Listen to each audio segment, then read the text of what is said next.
Going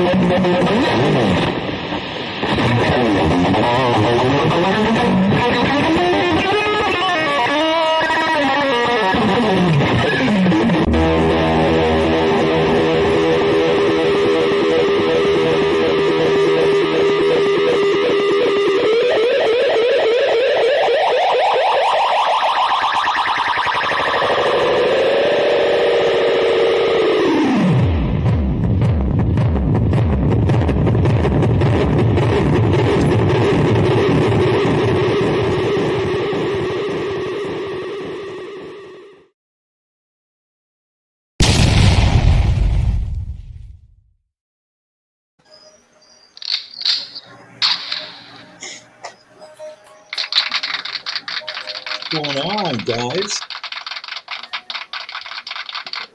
Hey now, what's happening? Hey now. Happy Sunday, September the 12th, 2021, Halenville live Sunday night. John Conklin, Analog Kid, Charles Green, how's everyone doing? Hey guys, hope you guys are all doing well. In a day, worked all day. Hope somebody got the day off and enjoyed it. If you did, tell me about it. I want to hear the story, you know? Anyway, it's good to see you guys. Yeah, good to see you, dude. God, man, we got concerts coming up. Got all kinds of crazy stuff going on. I'm going to tell you guys about the concert for tomorrow. They've got a testing thing going on, and in a little bit, I'm going to tell you guys all about it. I'll share the whole thing in real time with you guys, and I think it's a way of the future, at least for the present. Yeah, it doesn't sound very pleasant, but I'll let you explain shortly. Here's the thing: they're gonna have to figure a way to streamline this thing, just for simple function. But before we get into it, Charles, let's welcome our friends with us. Sandra Picorni is here. Sandra. Zach Thong, Keith Campball. Keith, what's going on, man? Andrew, British Electric Blues and Andrew. 5150 show is here. Andrew, what's up? In the house. Dan of New Jersey. Simon Hosford. Haas. Simon. Tim Thomas. Tim, what's up, bro? See, scrolling upwards. Zach Thong. How you doing, buddy? Zach, nice bro. to see you. All right. Hey, I just enjoyed your show on Ben's channel. Yeah, I just got off with the great Ben Ben Coombs. I did. I always love hanging out with Ben. Yeah, absolutely. Always a good time. Yeah. But yeah, so John, we have some really exciting stuff going on around here. That tell us about it. We got Kurt is driving. Hey, dude. What's going on, Kurt? Kurt's always driving somewhere.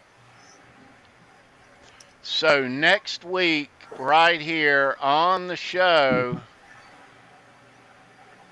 excuse me, while I burp, we have John. What a book. There it is. What a book. Yeah. Look at that cover picture. Isn't that picture great? Brad Tolinski and Chris Gill will be right here with us next Sunday, September the 19th, talking about their new book coming out October the 5th, Eruption, Conversations with Eddie Van Halen. Right before your naked, steaming ears. And eyes. And eyes. It's the best Van Halen read I've ever done. I'm going to put it even with a couple of Steve Rosen's things that he wrote back in the day when he was writing. for the magazine. He had some epic articles, and they're epic to this day. And this book is on the same level, and I'm absolutely engulfed in this thing. It is wonderful, absolutely wonderful. Yeah. Period. What I've got out of the book is there's little nuggets. I don't want to say, that's the thing. I don't want to ruin it. It's no, I'm not going to give killer. examples. It's got Easter eggs, man. This thing's got Easter eggs. It's got nerd stuff. Stuff. What it's got in it, I've found, is the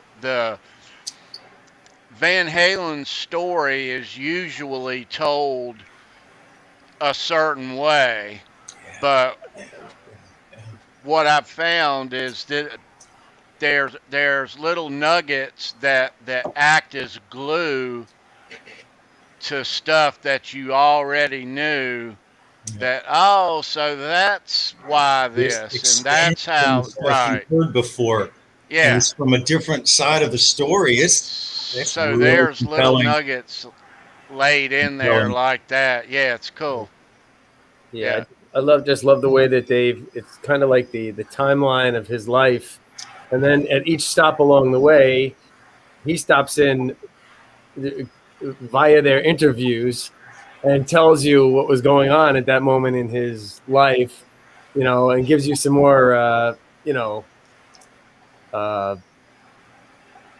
information, and just from his point of view. So it's really, like I say, this the closest thing, obviously you're not going to get an autobiography from Eddie, but this is autobiographical in the way that he's speaking to everybody here too. So you know what I noticed, John, right off the bat is, okay, so the story is about Eddie, but it involves other people because it's from different time zones, right? Right. Well, it not only gives you Eddie's version out of his mouth. I mean, there's a lot of quotes, obs of them, but it also incorporates the other people into the story, plus their view on it and their take. It's just, man, it's a good read, guys. Yeah, well, us here at Halenville Live, we have copies of this and are enjoying it now. But this book comes out October the 5th, in just a few short weeks. Links for this book and how to get this book will be in the description next Sunday. And in the chat. So, yeah. Oh, by the way, I hate to throw this out on you for pressure, Tony, but I've never wanted a signed copy of a book so bad in my life. So just throwing that out there, buddy. When Kurt says he got it in April, does that mean if you pre-order it, they automatically give you a digital file to read until you get the actual book? Because he said he read it in April. How's that possible? What do you say that in the chat? If you pre-order it, do they send you an automatic file right on the spot so you read it before you get it? No, he pre-ordered it in April, kid. I sent him a copy of it. Yeah.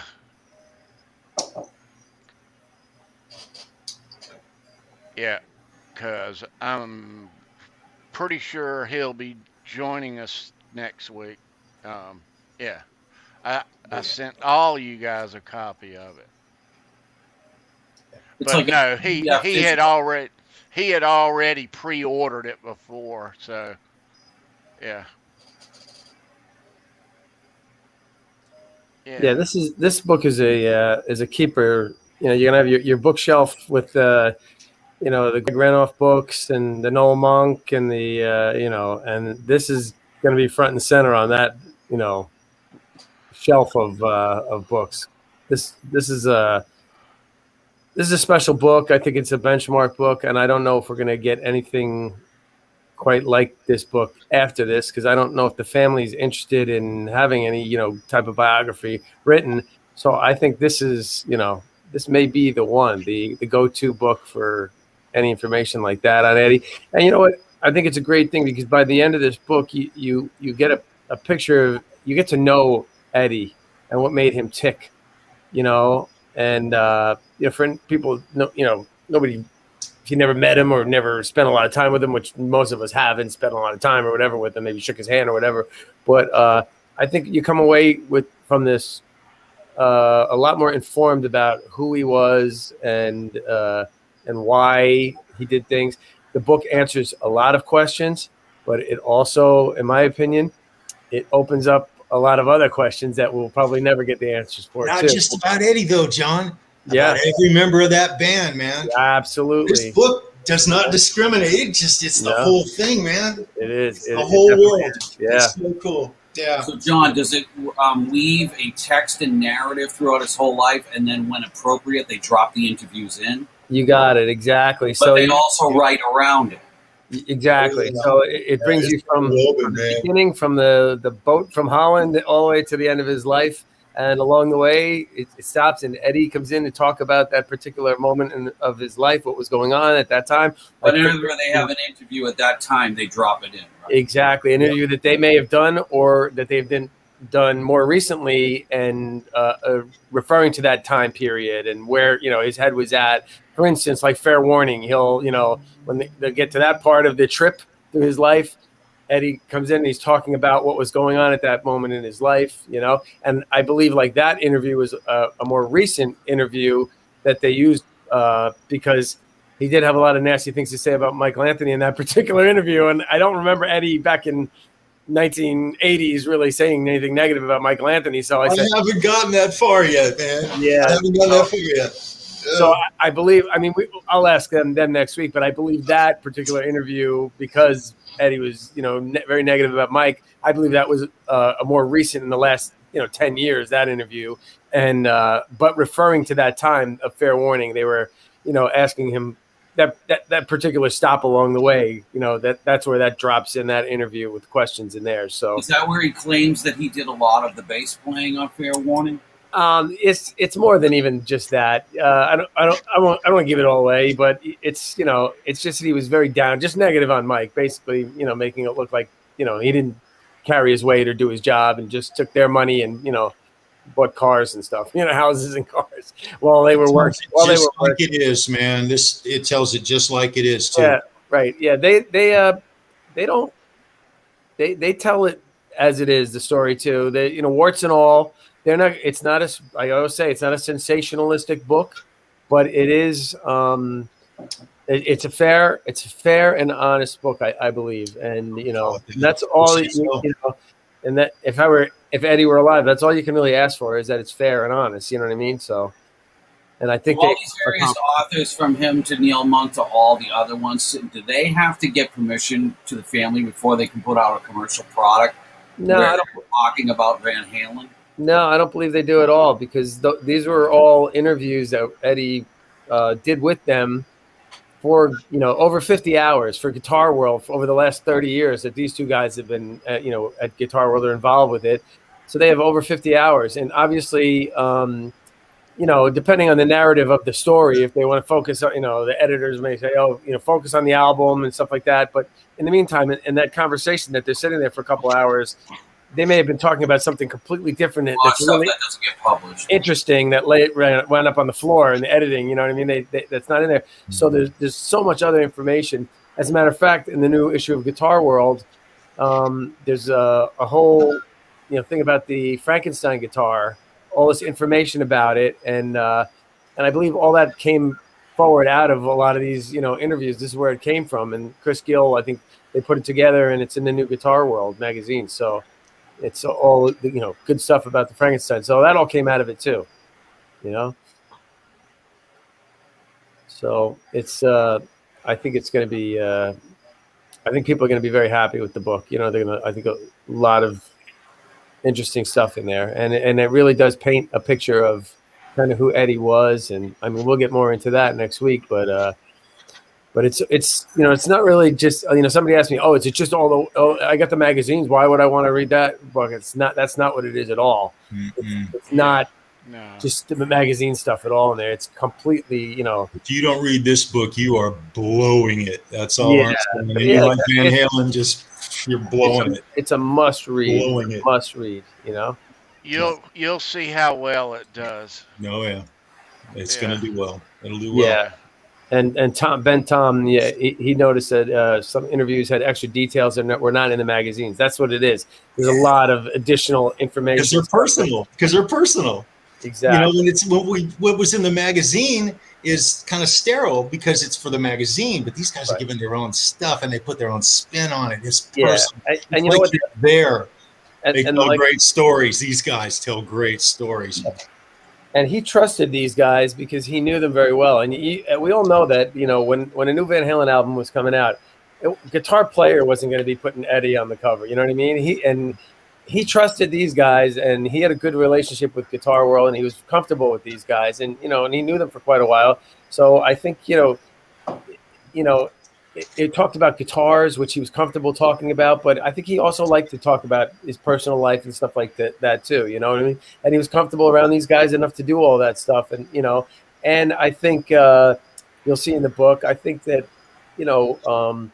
most interviewers that would meet him, I would imagine from many magazines, would just be so in awe of him that, you know, they would just, geek out, I guess, and just not be afraid to challenge him at all.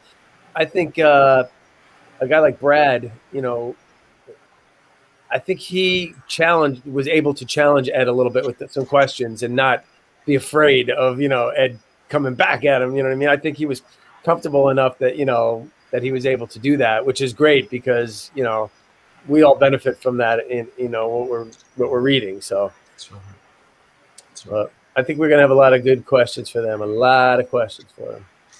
Man, I'm going to bombard these guys. Exactly. I can't wait. What an opportunity, man. It's going to be an interrogation. It's awesome. It's just awesome. It's just awesome. It's so cool. Yeah. You listen, they understand that, you know, people like us on here are the nerds, you know what I mean? The hardcore Van Halen fans, and they really want to reach the hardcore Van Halen fans with this. So, you know, and I hope that, you know, we'll be doing our part next week to, you know, get these pre-sales and get this book on the, you know, I would love to see this book on the top 10 bestseller list, simply because I want people to know, I want like my kids to know how important Eddie Van Halen was to the music world, the 20th century, you know, music history. And I want them to know that. And, you know, and part of me feels like when he passed away that he didn't get enough the coverage that he deserved. You know what I mean? I think they dropped the ball on that, and they missed that, because I think there was a lot of people throughout the world that were very affected by his death. And I think this is, you know, an opportunity for all the fans out there to purchase his book and make it a bestseller and make some people say, whoa, you know, this guy is more, maybe there is more importance to this guy than we thought in the media or whatever. And you know what? And I could see, you know, I was going to save this for next week, but I could see that Hollywood could come knocking and optioning this book for, you know, as a basis for his life story, you know, like they did the Queen movie and stuff like that. Well, this book, you know, it covers his whole life, and it's, you know, and he's speaking in it too. So I could see them optioning this book. It's that good, you know what I mean? And the material in it is that good that they could base a film on this book. So, you know, and I hope they do. So whatever we can do is go and see it. To get the word, whatever we can do to get the word out. You know, I didn't go see The Dirt because that movie would have just pissed me off. Yeah, I would go see this. Yeah, I mean, I would hope that they would do a really good job on something like this. But this material here is perfect, you know, to base the book on. And, you know, these guys, like I've said before, you guys, we as fans, and a lot of us, you know, we all think we know a lot about Van Halen and Eddie Van Halen and stuff like that. But where did we get this knowledge of Eddie Van Halen? We never got to sit down and talk to him. Where did we get it from?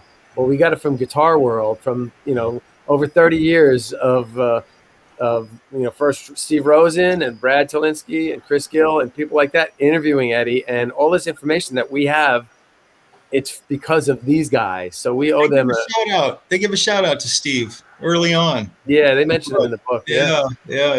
But we owe them a debt of gratitude because all these years, all this information that we go around saying about Eddie and his equipment, and his guitars, and him and the band and this and that.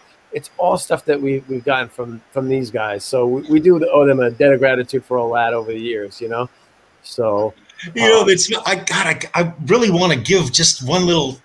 Can I get away with giving one little excerpt from it? Something that cracked me up. Can I do that, you guys? A story of Eddie in the workshop. I better not. I can't. I won't. I'm sorry. I shouldn't even have brought it up. I'm sorry. Save it for when they're here next week. I will. It's just so cool. But anyway, I mean, I think it's going to be a great night because I think all of us, on the panel here, will have read the book, and I think we're going to have some real good questions for it. And I think the people in the chat are going to have some, based on what we're going to be talking about next week, they're going to have some great questions too. This is your chance, man. These are the boys. These are the Oh, boys. yeah. They're bringing decades of Eddie. It's right in front of you, man. And we will have done our homework, so we'll all be ready to SM and like I said, and just help them get the word out on this book the best that we can, and get it on that bestseller list, so that what a nice the book comes out on the day before the anniversary of Eddie's death, and it would be nice in a week or two following that Eddie's name was in the media again, in the press again, right where it belongs, with this book being on a bestseller list, so very positive light, absolutely. So let's do what we can for that. So we have a big announcement coming up here in a little while here on Halenville. A couple of big announcements, but we'll get to them one by one. But so with a lot of the concerts resuming, entertainment, sports in full swing, the live music is here. So Charles, you're going to see Judas Priest tomorrow night. Yeah, dude. I can't wait. God, when I tell you guys what I'm going to have to go through just to get into that place and see this show, and I'm willing to do it. I'm willing to do it. I'm dying to go. So I'm going to go, but just get a load of this. So about a week and a half ago, Logan, my son-in-law, he got a notification from the venue that everyone who entered that venue had to be screened within 72 hours of going to the concert. They had to have a proper screening card. And I'm not talking about a C card. I'm talking about a company that's going to screen you and give you a pass to go into the venue. And this appears to me to be driven mainly by the venue, and this particular venue I'm talking about, and this may change throughout the state, and I'm sure it's going to change, but this particular company I'm talking about is a national company. They're not just in the Southeast, they're all over. And so they're going to be doing more of these just like this. Anyway, let me get on with it. 72 hours before the show, I'm supposed to have a screening. Well, I had an appointment set up today at 2:30, and there were 6 of us. So we had the entire 2 o'clock to 3 o'clock window at the CVS pharmacy. It's a drive-through. You pull up at the window. You have to wear a mask. You have on your phone, you have a preset thing. You show them, you boom, boom, there's no touching. They hand you a swab. It's a sort of an outer nose thing. It's very easy. It's not invasive. And then within 10 to 15 minutes, 20 minutes, they're supposed to send you the, clear, you're okay or you're not okay, to your phone notification.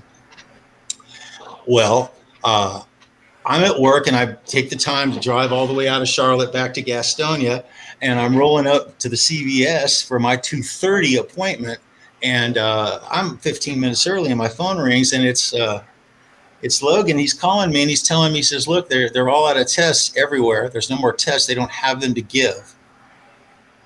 And so there's a company at the venue who's actually administering the tests now what they did is they changed the game in the middle of the day today.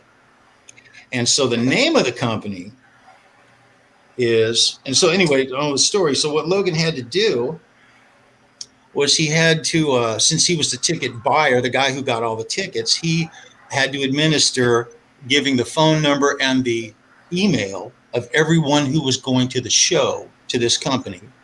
They contacted me. They dropped me an email.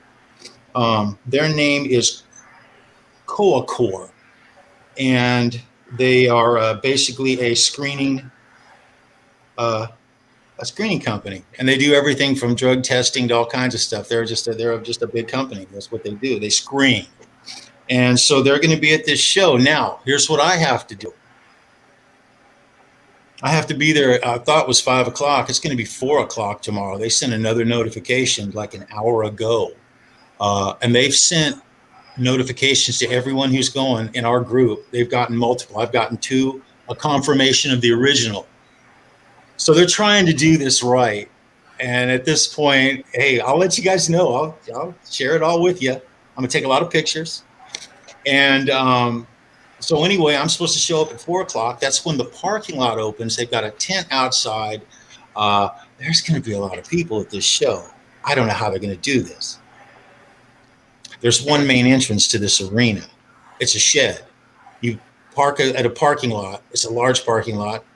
And you walk across the street, and there's the gates. You walk in, and there's stairs going right up in. You come right up. You're on the lawn. You just veer right out and go right down. The stage is there. So I don't know how they're going to do this. I've worked a lot of shows and things of this nature. I've seen some pretty crazy stuff pulled off.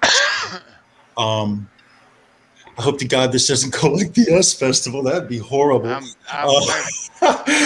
nervous. I'm nervous, optimistic. Look, the metal gods are going to bless me. Honest, Charles, a lot of the people are not going to do the 72-hour test, so they're going to. Well, that's been eliminated too. Have to do so many of them on the spot. It's like the game has changed at the last minute, and I don't have any answers, but I'll share it all with you guys. That's a lot of people to. That's a lot of people, and a C card doesn't matter.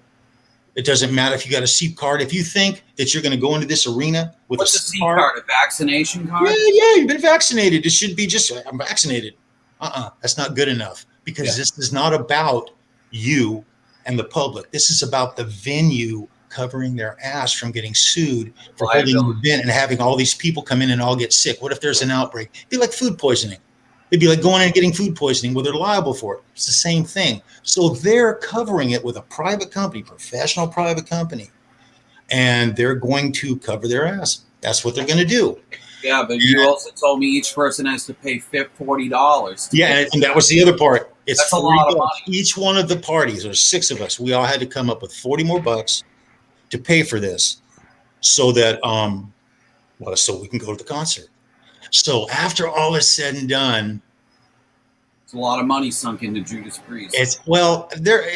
They're taking me to this, so I'm actually not having to pay anything for this. These are my kids taking me to this show, so I'm just along for the ride. You're having to pay extra money, but and $40 a head extra for the screening and to get into the venue. Let's not forget, a couple of weeks ago, Mr. Tommy went to see Dead and Company, and he said that the lines, because of rapid test, was a mess. Yeah. So I'll be interested to hear of what you have to say. Yeah, I basically got to go into a tent, get the test. Within 10 to 15 minutes, they're going to notify me on the phone. When I walk up to go into the venue, it's all been explained. Everything's, if they'll stick to the plan, I know what's going to happen. Identification in one hand, phone in the other. They look at your ID, and you hit the thing on the app, and it pulls it up. It gives you instructions how to do it, and right there it says, it gives you like a green check or whatever the heck it's going to be. And you're through. But you're through. But is there 4,000 other people in line ahead of you? Yeah, they'll probably have. There's no telling. I mean, I have an idea of what they're going to need to do to handle the crowd.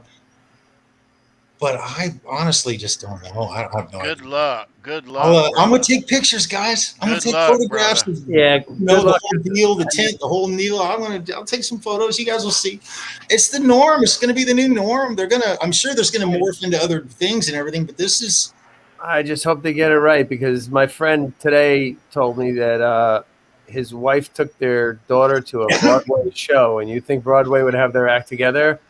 And his daughter's like 12 years old, and they would not let her into the show. She had her vaccination card. Mm-hmm. She did not have a photo ID. What 12 or 13-year-old kid has a photo ID? So they couldn't go into the show. So you'd think Broadway would have this stuff, worked out already like that. So I hope, Charles, because now that's a massive scale, something like that they're trying to pull off. So I gotta tell you, I've seen riots break out at concerts. Yeah, I've seen right. riots break out at small venues. I've been in a few of them. It doesn't take anything like this going wrong to cause something. What happens to the person who has a ticket but doesn't have a smartphone or whatever? Thank you so much. I mean, you didn't used to have, you're supposed to legally have an identification on you. So, if you want to talk about legal and everything, they're not asking you to do any, but however, going to a concert, leaving your ID in the car, maybe you're not drinking. I don't know.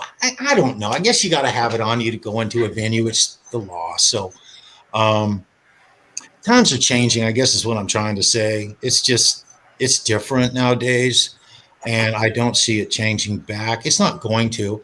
Masks are going to be we're all going to be wearing a mask. At the show?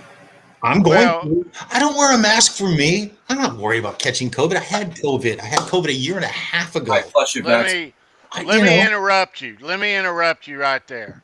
So, but the thing about it is, me and you are going to a concert in a week and a half that it might not be those same stipulations. I'll bet they'll be similar. But let me make a point. I'm trying to make a point. The point is, from band to band, from venue to venue, from region to region, it's going to vary. And I'll give you an example of that. The gun shows leading up to now have none. But sprinkled in last week, the Wolfgang headline shows that at the bottom of his promo, you have to have a VAC card.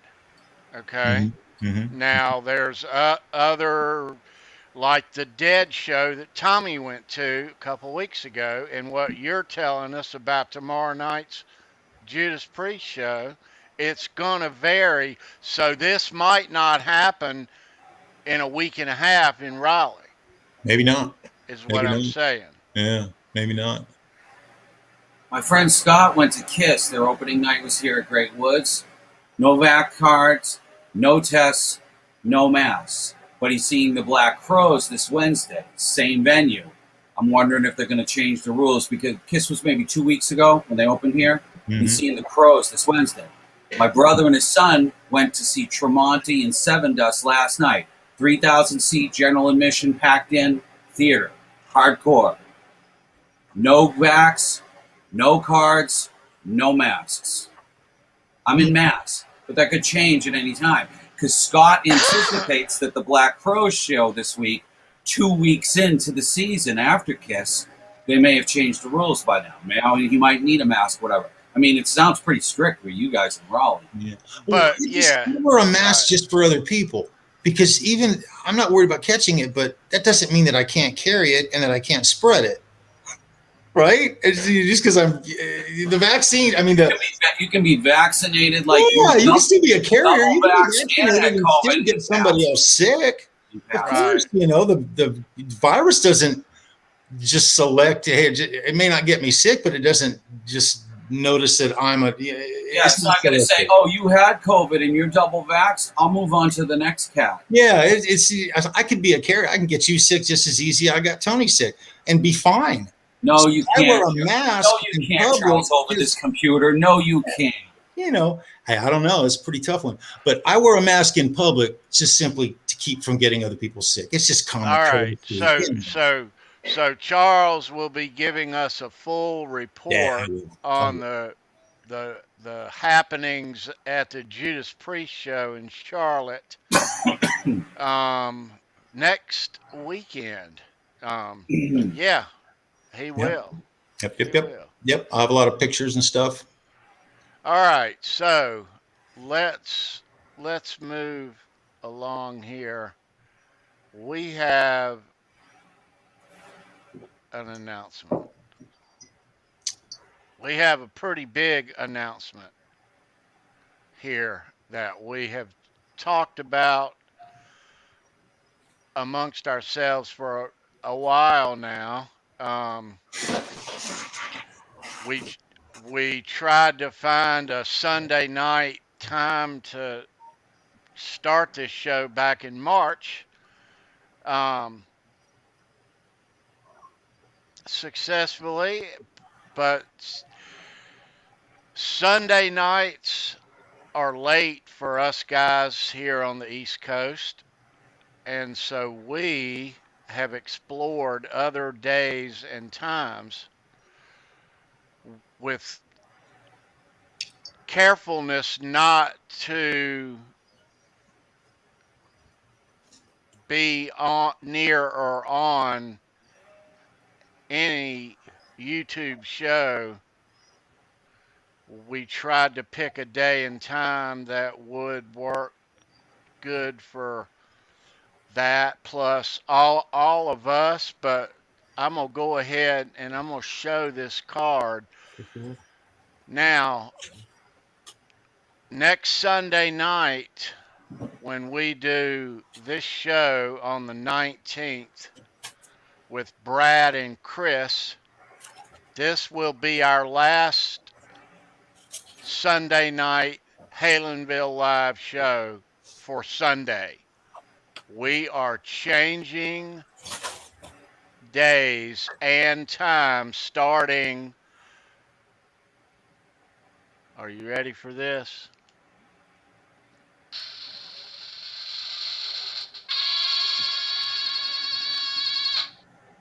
All right. So nice. Better. September 22nd, which is a couple 3 days after the 19th show with Brad and Chris, we will land on our new day and our new time, Wednesday at 9 p.m. Eastern. Halenville Live every Wednesday. That will be our time, and that will be our home starting September 22nd, a week from this Wednesday. So, excellent. Next Sunday show there will be our last on Sundays. And we'll start a new thing on Wednesdays from the 22nd on. And so, which brings us to our next announcement. So, when we start things on the 22nd, the following Wednesday, on the 29th, is the Mammoth Guns N' Roses show. Yeah. And Ty Price, Charles, me, and a couple others will be going live that Wednesday at 5 p.m. Eastern for a pre-concert live stream in Raleigh on the 29th. Yeah.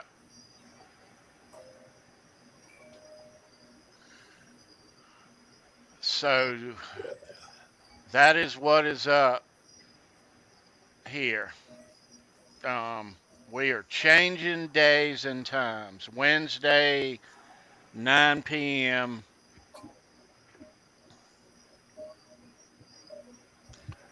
Yeah.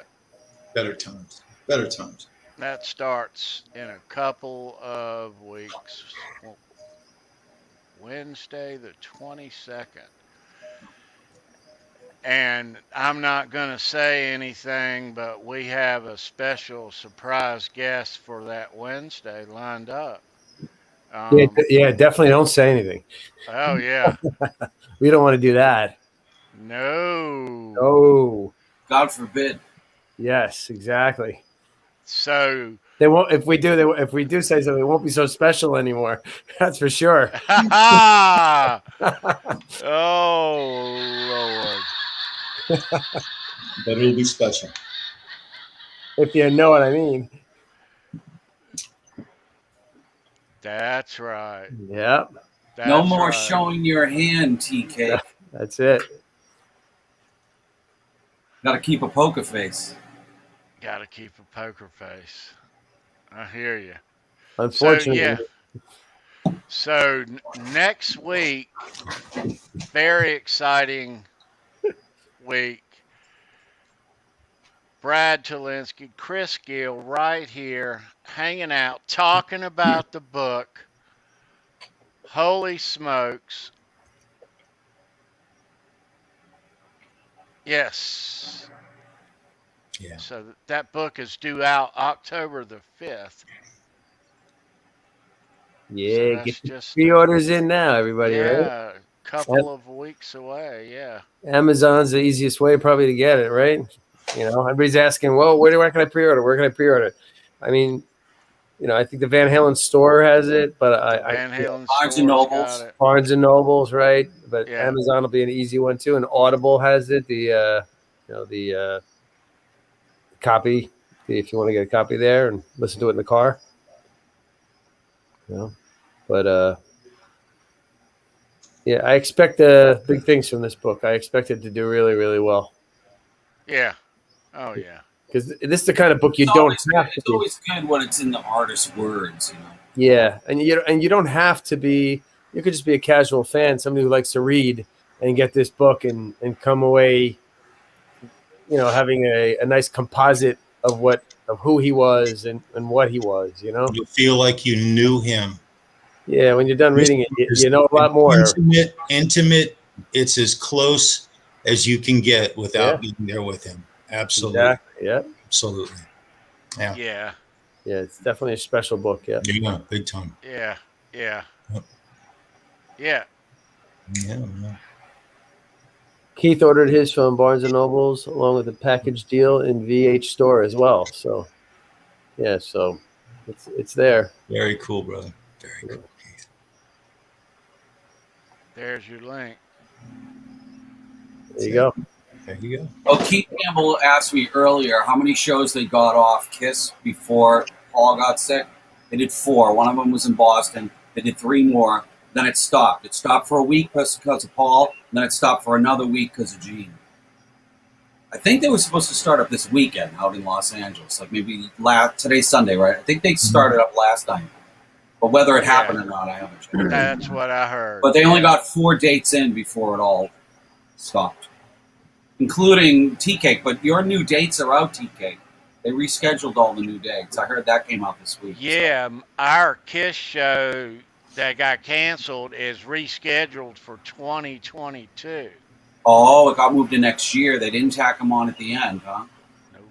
So when in 2022? In the spring? I don't know, but there were some that they tacked on at the end and some that got but yours got bounced? And mine, yeah. Oh, man.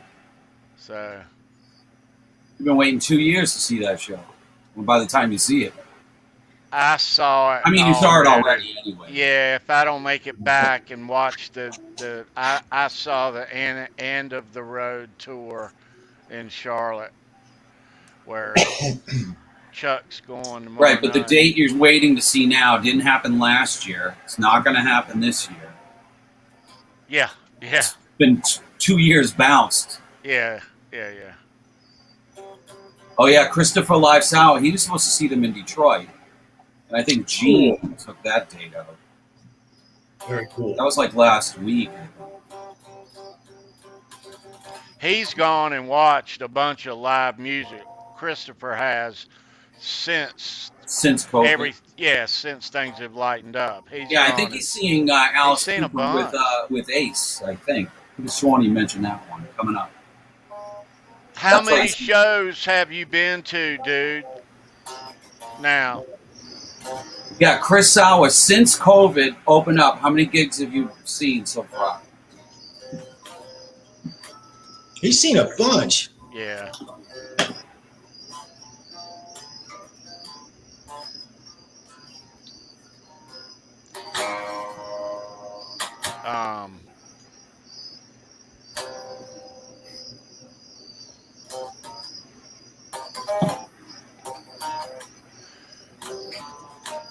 Five shows, 11 bands. Nice. Very cool. Very cool. Nice. Yeah. You got any shows, John, up there coming? Nah, you know what? Nothing. Well, you saw Guns. Yeah, I saw Guns, but I mean, I haven't seen anything. I mean, Guns is coming back around to Atlantic City here, but that's that's the only one I hear them talking about, really. So. Oh yeah, that's tonight. They played last night and tonight. And tonight, yeah. So.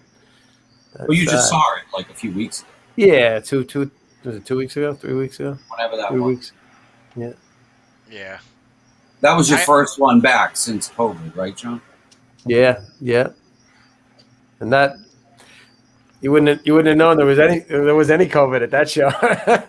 That's how I get things around here. It was like a regular show. It was nothing. Christopher Live South seeing Alice and Ace on 925. Nice. That's probably in Detroit at the Shed where you're supposed to see kids. Yeah, John. I got to watch that show too with you. That's right. That was pretty cool. Yeah, that was pretty cool. Yeah. A friend of mine's going to see Alice and Ace up somewhere in Connecticut, Hartford or something like that. Yeah, probably at the Meadows. The Shed. Yeah. They're playing here. Yeah. Sandra, good night. Take care, Sandra. Bye, good night, Sandra.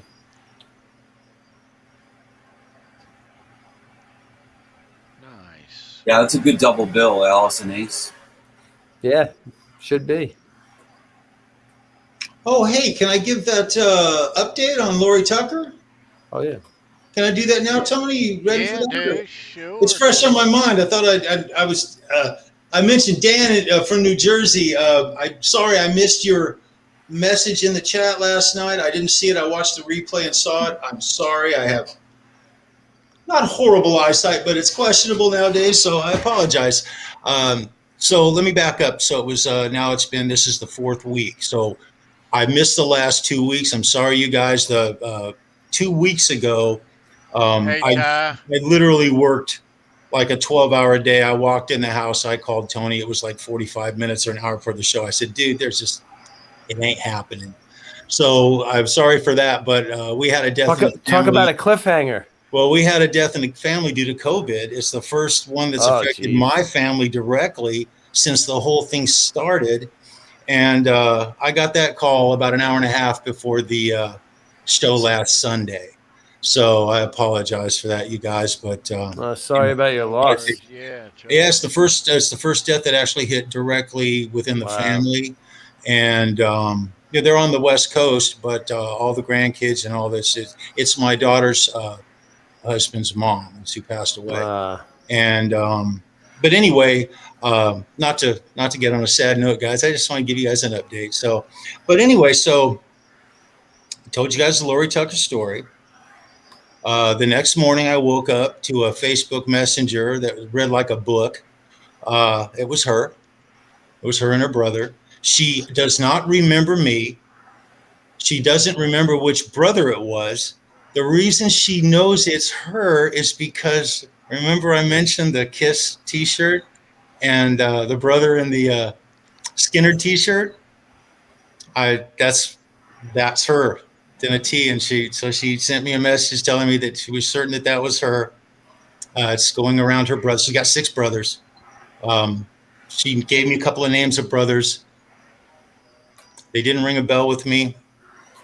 Her brothers are all really tall too. They're tall like her, and the brother that was with her, in my mind, was about 2 inches shorter than her at that time. And we messenger back and forth about that. So here's where we're at. It's going around the family. The brother's going to look at it. I'm very optimistic that this story will go forward. And the reason I'm optimistic, there's more to this story, you guys.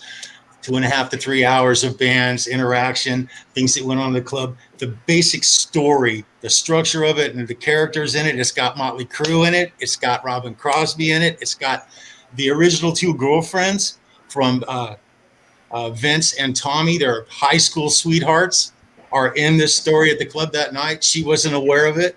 Yeah, there was a bar fight. It's a good story. So I'm going to sit back and just relax. I can't do anything else anyway. It's the best story I'll ever tell. It's just, I fell out of the sky, and let's just see what happens. So there's where we are, guys. I want to give you an update, and yeah, that's where we're at. So, yeah. So it is amazing. I wish that bell had gone off live while it did, Tony. It did, man. It did. While we were live instead of the week after. Man. I was so confused. I was just I wanted to be sure, and that was such a good show. I didn't want to throw a wrench in the show because it would have been like a wrench, and if I was wrong, I would have. But no, I was right. She's an unforgettable girl, guys. She just is. And her brother, he's such a nice guy. Great people. What a class act. She's just a class act. And the Van Halen, yeah. It's a Van Halen story, man. It's just a Van Halen story right off the streets of Los Angeles. It's just too cool. So, yeah. To be continued. To be continued. To be continued. Yeah. Darn right. Yeah. Maybe it'll break for Christmas. You never know.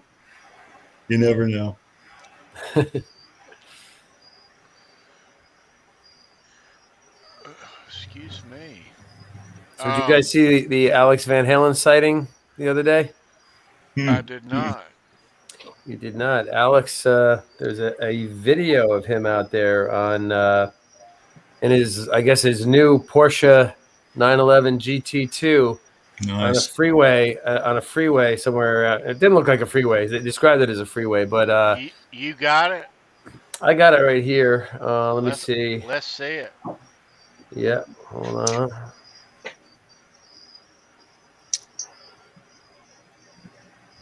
There's Alex in his Porsche. There he is looking out the window. He turns his hat sideways at them and then turns it back and keeps going.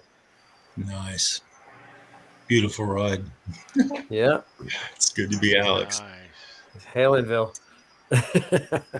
Very cool, man. Very cool. Yeah, nice car. But yeah, he knows the guy's filming him. I don't know if you can see it. Whoa. So he turns his hat sideways right there, and then he turns it back ahead, and then he keeps going. That's it. And that was from September 10th. So that was on Friday. That was filmed. So nice. So I hope Alex, he's doing well. Yeah, exactly. Yeah. Laying low for sure. When he turns it, is that an attempt to kind of hide his face a bit?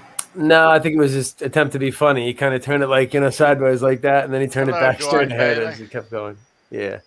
And Keith says there's a picture today posted of Eric, I guess his older son, Eric, in front of a silver one as well. So they love the Porsches, the Van Halen brothers, the GT2s, GT3s. They love that. I know Eddie loved that GT3, Ed.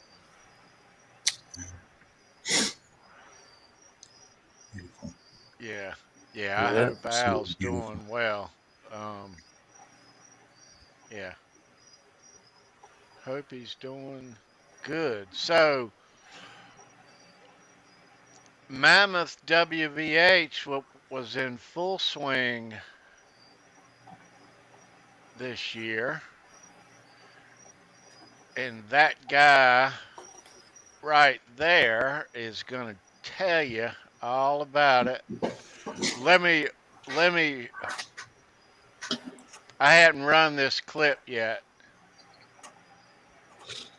I'm going to run this clip. You guys are going to like this.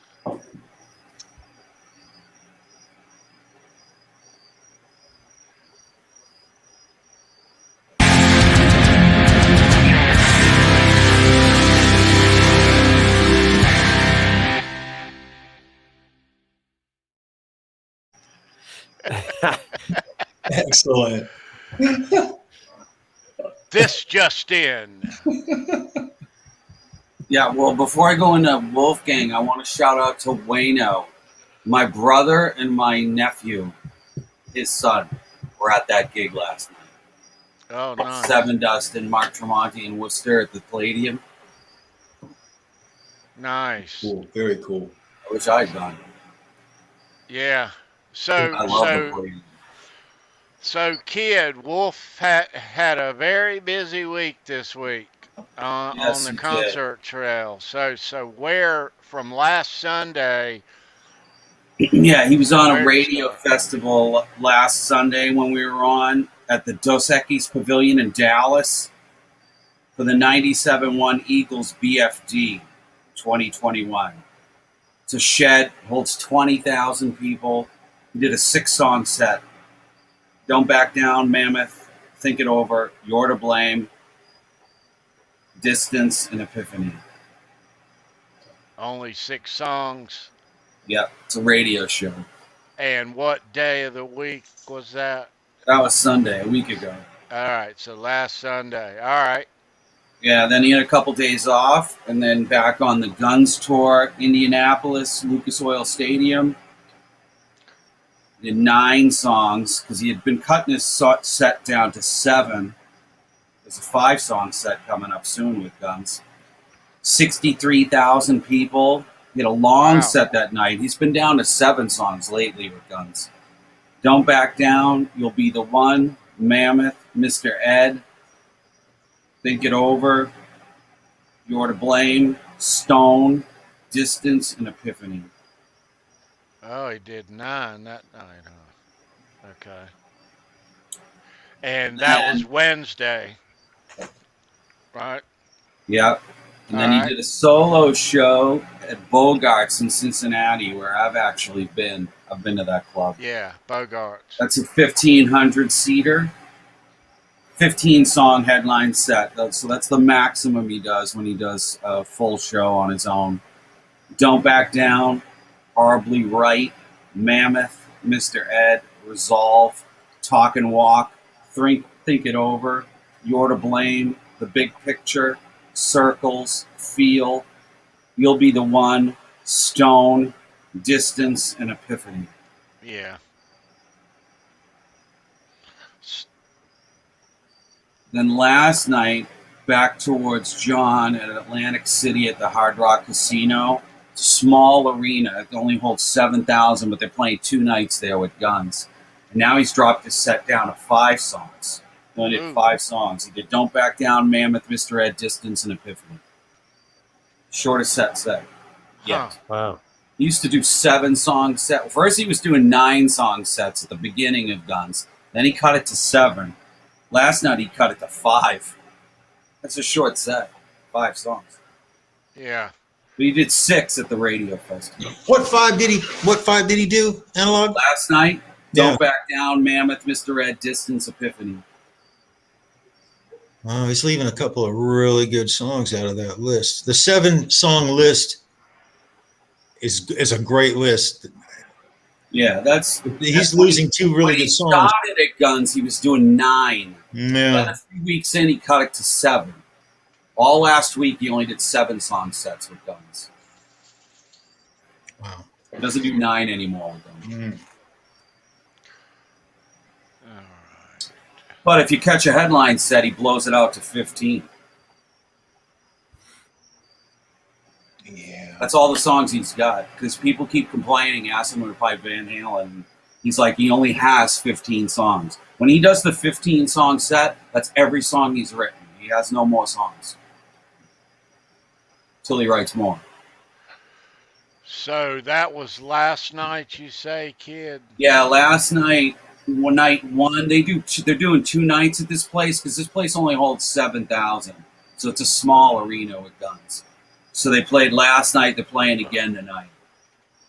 So maybe tomorrow night when he does 5 songs, he'll pull a couple others from, it might not be the exact 5, you know what I mean? He might put 2 others in or something. He'll Put 2 out, put 2 in. He'll start and end the same way. Yeah, he always ends, exactly. He always opens with Don't Back Down, Mammoth, and he always closes with Distance Epiphany. It's what's in the middle that, it's the middle he switches. Yeah. So he's playing tonight? Yeah, same place. City, right? Same place as last night too tonight. Okay. All right. So if Guns sells it out between 2 nights, they're playing to 14,000. If they both sell out, it's a small arena. Be a cool place to see them. Yeah, really. 7,000 like a 70,000 seat football stadium, a 7K arena. That's nice. Nice little place. Wonderful, wonderful size. So upcoming, we've got Tuesday headline show in Louisville. Yeah, that night I'll probably do 15. That's what he seems to be doing on his headline shows now. And then a couple of days later, Thursday, they play Wrigley Field. That's going to be a big show. Yeah, that's massive. That's like Fenway. But he's doing another radio show in Minneapolis. Yeah. So in the radio shows, he does real short sets. He does like 5 or 6 songs. Right. So he's got... They have a lot of bands. Friday, and then a show Saturday. And that's it for next week. Yeah, St. Paul, the center, you're talking a typical arena. Max, you're talking 20,000 seats. Yeah. So upcoming next week, it's those 4. And we'll keep an eye on those and the goings on and the set list and everything else. Yeah. So another huge week out on the concert trail. Yeah, it is nice to see all this live music, though. The one time I saw the show in Bogarts, I don't know if I can tell this on the air because it's slightly weird and adult. I was in Cincinnati to see Rush, but I was there a night early. And the guy I was with was like, let's see what else is in town tonight. What do you do in Cincinnati, right? So we found out that Joe, this is in 1990, it's March. We're on spring break. I'm there to see Rush. Because I saw Rush 150 times in 2 countries all over. You name it, I saw it. So we're there to see Rush. It's 1990, the Presto Tour. I've never been to Cincinnati. The only reason I'm there is to see Rush. And we ask around, like, what's going on around town, because this is pre-internet. You can't look stuff up. So we find out Joe Walsh is playing at a club called Bogarts. The guy I'm with really likes Joe Walsh, like, no lie. I couldn't give a shit, but he really likes it. So I'm like, I guess that's what we're doing. I think it was only like $12 to get in. Joe Walsh was loaded out of his mind. And he sung a song called I Like Big Tits, and he wore a bra on his head. And he was wasted. And then the next night to see Rush, a highly professional production, night and day. I mean, I kind of like Joe Walsh now, but at the time, yeah. So I wasn't down with that. You said that was Presto era? Yeah. Yeah. Yeah. So Fresh So on that the was Presto tour. I saw 14. right. So that was before they sent Joe Walsh to the farm for the Eagles reunion, and ever since then he's been good. Yeah. The Eagles reunion was 95. Hell freezes Yeah. over. Yeah, he was a solo drunk.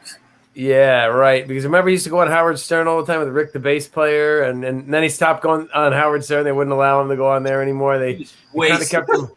Yeah, they kind of kept him on a tight leash after that. You got to be pretty bad to get kicked off Howard. Yeah. You know what? He didn't get kicked off. I guess the Eagles, the management, Irving Azoff, who ties in because he was Van Halen's They probably made him sober before he did the tour or something. Yeah, they did, and they didn't want him to go. Right. I don't think they let him hang around with Rick, the bass player, anymore, and they wouldn't let him go on Howard Stern. They kept him basically, under wraps. Wow. Yeah, 1990 Joe Walsh. I don't know his discography well enough to know if he had a current record. He might have just been out trying to get some beer money. Right. Yeah. I don't think he had a record to promote. I just remember he did that on stage, and I was like, "This is so Spinal Tap." And then back then I was so into Rush because they were so professional. Now I don't really care. But the next night, I remember seeing them going, "That's a real band," Wow. Look at that. Nice. Oh, dude. Wow. 79, 850. Wow. A beer is twice that today. Yeah, exactly.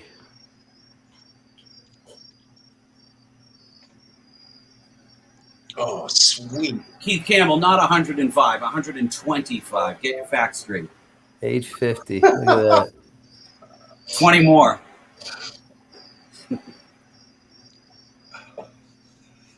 No, wow.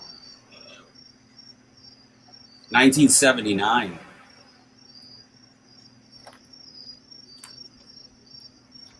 $8.50 doesn't cover the COVID test. No. Won't get you a beer.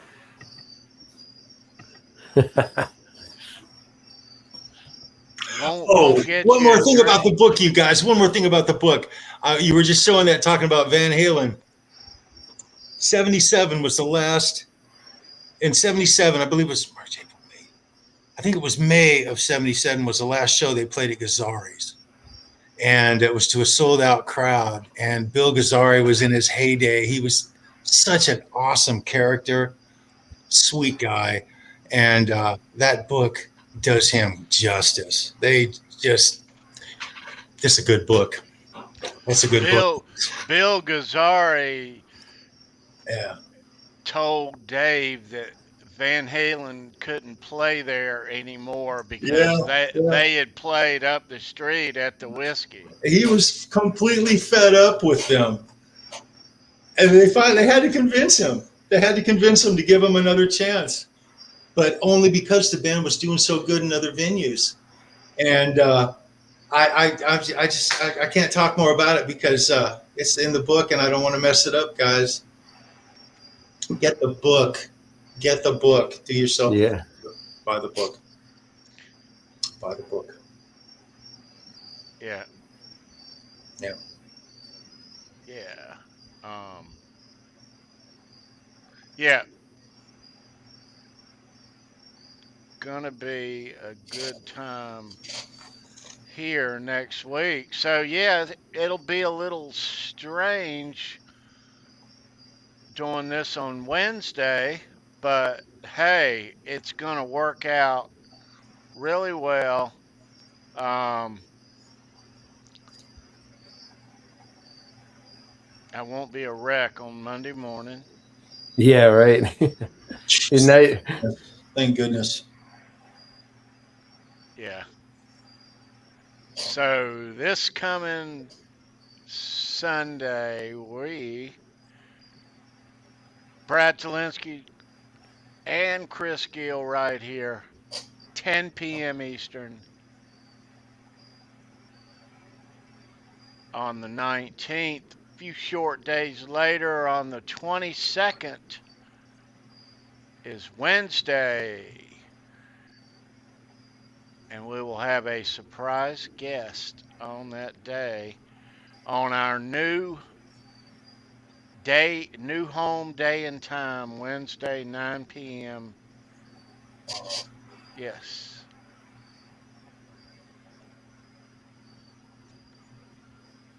Christopher for Live Sour. That's a really good record, the Joe Walsh Analog Man. That's a long ways from 1990, Joe Walsh. Yeah, really. Joe Walsh sounds drunk when he's straight, though, when he talks. He kind of slurs. Yeah, you're right. He does. You know what I mean? He sounds messed up even when he's straight.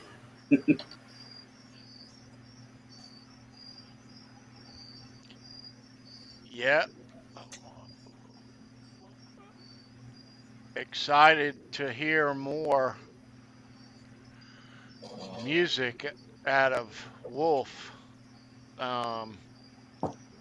Certainly not sure what his timeline is going to be after this leg of this tour, if he's going to do more out on the road or... Yeah, to Kurt's point, they're probably in demo form. He's probably going to wait until he has them polished for the stage. You know, if he has other songs, they're probably in raw demo form. Yeah. Well,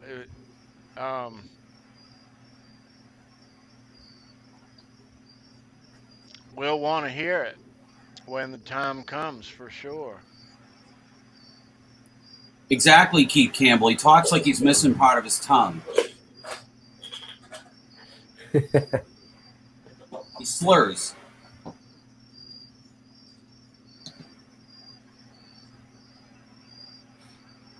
Have you guys ever heard the song The Confessor by Joe Walsh? Yeah, it's a great song. That's a good song. You like In the City? It's another good one. Yeah. Yeah. Yeah, I'd say the Eagles. Joe Walsh brought the rock to the Eagles. They went from a country band to a rock band. I saw them back in like 2007, and the first half of the show was just the regular Eagles stuff.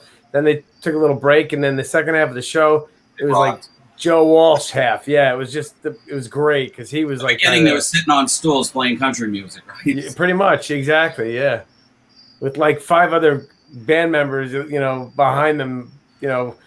Who weren't in the Eagles. Yeah, exactly. You got it. They could take the ghost band.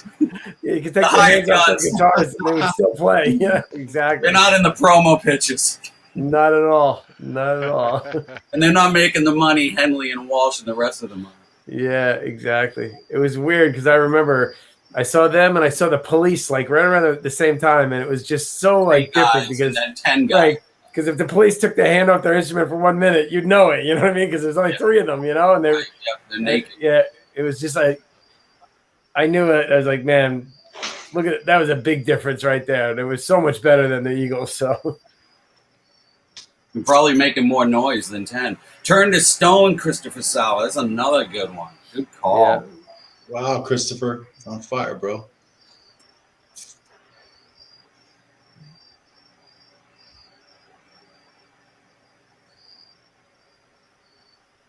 Sorry to turn it into the Joe Walsh show. Hey, when I see Bogart Cincinnati, that's where my brain goes because I was there once and Joe Walsh was the headline act. Dude, the tickets were $12. Yeah, can't beat that. Can't get a beer for that. No. We got 2 hours of Joe Walsh wasted. It's entertaining. So Charles, what? Without asking you how much exactly, what was the pricing like for the Judas Priest show tomorrow night? I don't know. It's a gift. I'll find out. I'll let you guys know. Like when I do the update, I'll let you know because they're taking me to the concert. My kids are. I don't even know. Got pretty good seats. I don't know. I don't want to say because I'll be wrong. Priest isn't getting less than $60 for seats decent. I would say I probably more like these tickets are pretty decent. They probably spend $100 a seat. Plus service charge, $75, $80. Yeah, I would imagine. Throw another $40 on top of the COVID test, $40 to park the car. Yeah, and it's typical for a seat at this venue. I've seen a lot of bands there, and the closer you get, the higher the price. That's exactly how it works. Oh, scaled seating. We're pretty close. They got good seats. They're taking care of Dad. Let me tell you. $150 for Priest. Wow, that's a lot. Yeah, that is a lot. They're getting big bucks. Although I'm going to say this, you guys, I'm going to throw it out there because I've seen Priest, I've seen him a few times and I saw him many years ago. It's a privilege to get to see Rob Halford still performing. I've been watching some videos on YouTube over the last couple of months, last month of their tour. And this may be his last go around, you guys. He's holding it together. And it is, like I said, a privilege to see him. The band is not the same band. It doesn't have really the same vibe that I remember it. I wouldn't miss it for the world. But as I'm watching this concert, I'm going to be reminiscing, and it's going to be, it's going to be kind of bittersweet for me to Charles, see. You're going to be thinking of Us Festival Metal Day on the screen. Oh, dude, they couldn't talk again if they wanted to. That is history that is never, ever coming back. So obviously. So Charles, is the Glenn gonna be there tomorrow night? I don't believe so. I'll tell you something else I saw that kind of made me a little bit sad. I saw a couple of videos on YouTube right now. Basically, it's 1 or 2 songs pretty much on the clips. They're 15, 20 minutes long. And I saw him come out during heading out to the highway.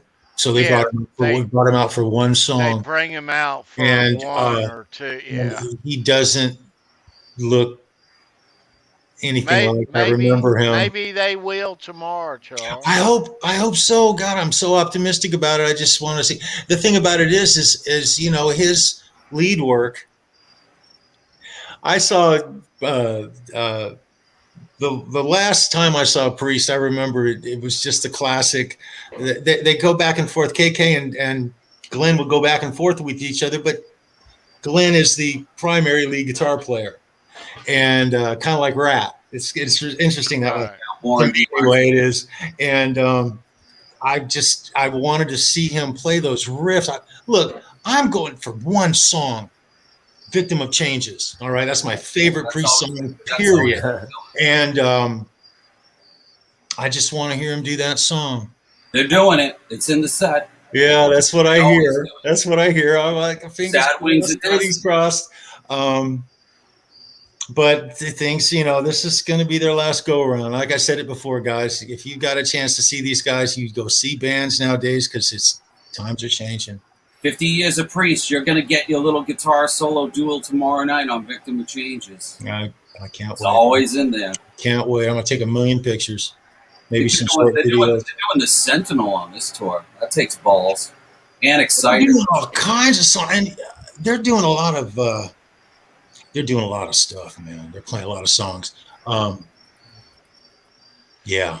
Jeez. Richie Faulkner, you can't complain with that. No, and but his, he's such a great guitar player, and I'm going to thoroughly enjoy this. I'm going to enjoy it. I'm going to take it for exactly what it is. I'm getting to see him totally shred. He's, it's going to be killer. He's married to George Lynch's daughter. I heard that. Yeah. Wow. And George, he's got some videos. George, it's interesting. His hair's all silver now. He's showing his age. He's in great shape. My God, I wish I was in his shape. And I heard he was playing Wicked Sensation. I was watching that just a little while ago. Man, I got to see George when he comes around. Whether it's playing a Les Paul lately too. Did you see that? Yes. In June, there was a clip that went up where they're outside, and Dawkins, of course, is non-existent. But George Lynch, my God, that guy's ripping at his age. He so is much power, so much energy, nailing it. And he's morphed. Harem, welcome, dude. What's going on, bro? He's morphed into something other than what he used to be, but it's not a lesser guitar player. He's changed with age. It's like he's more free now. I don't know how to, I'd have to think about it to put it in good words, but he can still shred just as good as he used to. And Lynch he was a year older than Eddie too, right? He was a year older than Eddie. Slowed down a little bit. Right. and he's working more on his technique and he's just into guitar. Like, look, he's deeper in guitar than he was last year, than he was the year before that. He is the consummate freaking guitar player. He's in my top three. Top three, always will be. He's one of the best out there right now at his age. I mean, most of them drop off, not him. I have been so disappointed. I'm not going to knock on it, but there's been a lot of bands and guitar players that when they get up in age, all of a sudden here they go. They slow the tempo down of their songs. They play them. All the energy is out of their music. What the hell is that about? Depressing. He's not only playing well, but the energy that he brings on stage is brings it, man. He brings it, dude. Brings it. Yeah, Lynch is. But thing about Lynch and his band is they should have been bigger. You know, it's like Marino. He set the records and everything, but he played on a losing team. Yeah. Yeah. Good analogy. That's interesting. Yeah. I agree. They just should have been a little bigger, I think. You know. Yeah. But Headstock Harem, I agree. The Sentinel's in my top 5. It's an amazing song. They just started bringing it back.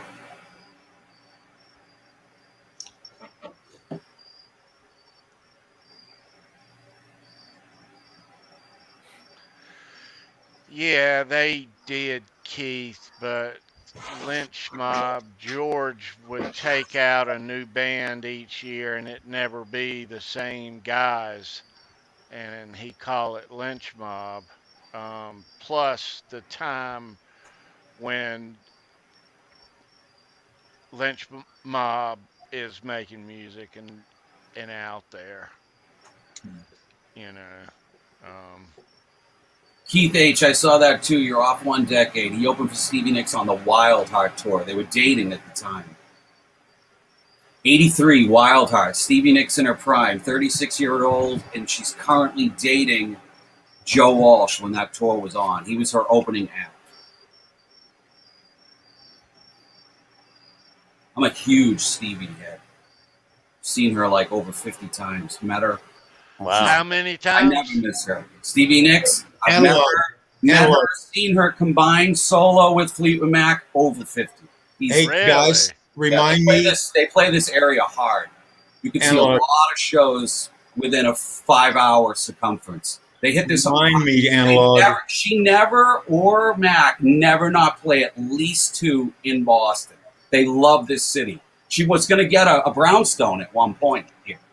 She loves Boston. There's a connection between Fleetwood Mac and Boston that dates all the way back to the 60s, live at the Tea Party. She always gushes when she's in Boston. So she always does 2 nights here, and the Mac have done as many as 4. And I'd go all of them.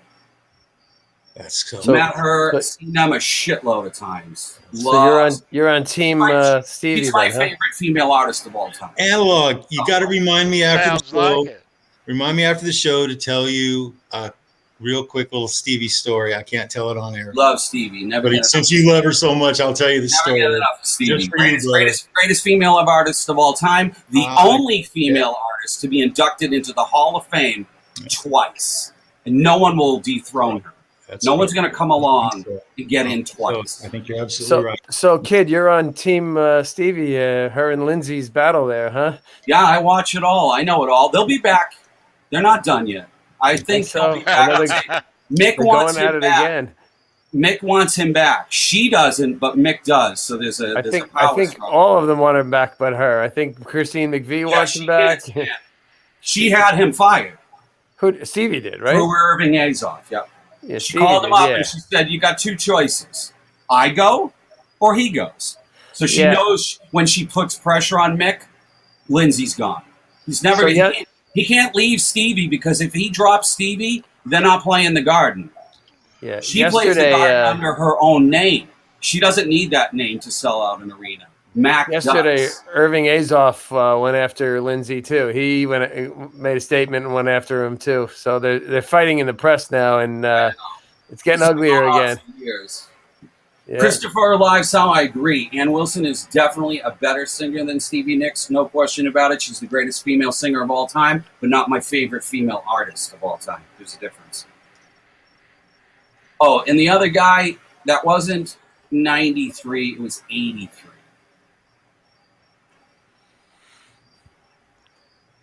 Yeah, Ann Wilson's definitely a better singer than Stevie Nicks. Stevie Nicks is a stylist, not a vocalist. Love Ann Wilson. I love Nancy. Yeah, I saw like Nancy too. play a club acoustic on St. Patrick's Day, 1999, at the Paradise in Boston. Only 500 people. She signed my flat after the show. I told you this story before on the Hard Show. She burned incense at the front of the stage, one guitar, just Nancy, no band, just her. That would have been so. And after the show, I met her, and she signed my flat. She drew a little picture with heart and wings. Really? Yeah. She liked you, man. She probably does that for everybody. She liked you, man. That's probably her thing. Maybe. That was a great show. That's one show I'll never forget. Nancy Wilson, solo acoustic, St. Patrick's Day, 1999, Paradise, Boston. Now, it doesn't get any smaller. Wow. 500 seats. Smallest club in Boston. But every band who is a band has played there. U2, The Police, John Mellencamp, Tom Petty, Black Crowes. Any band that you can possibly think of played the Paradise, because when you come to Boston, you start at the Paradise. Then you go to the Orpheum. Then you go to the Garden. It's 3-tier system, or Great Woods. You start at the Paradise. Legendary. In the 70s, BCN used to broadcast the shows. So all the original broadcasts of Tom Petty, AC/DC, the Pretenders, every Tom Petty, every band that came up through the 70s, BCN broadcast those shows. You could probably find, they're all on YouTube by now. Famous recordings. The AC/DC one is amazing. I think I've seen the AC/DC one. August of 77 on the Let There Be Rock tour at the Paradise. Legendary. The first U2 gig ever in America was the Paradise. The Police, first gig in America, the Paradise. Legendary. It's still there. It's an amazing place. It's legendary. But that's where I saw Nancy Wilson play the acoustic show. Yeah. That's cool, man. That is super cool, man.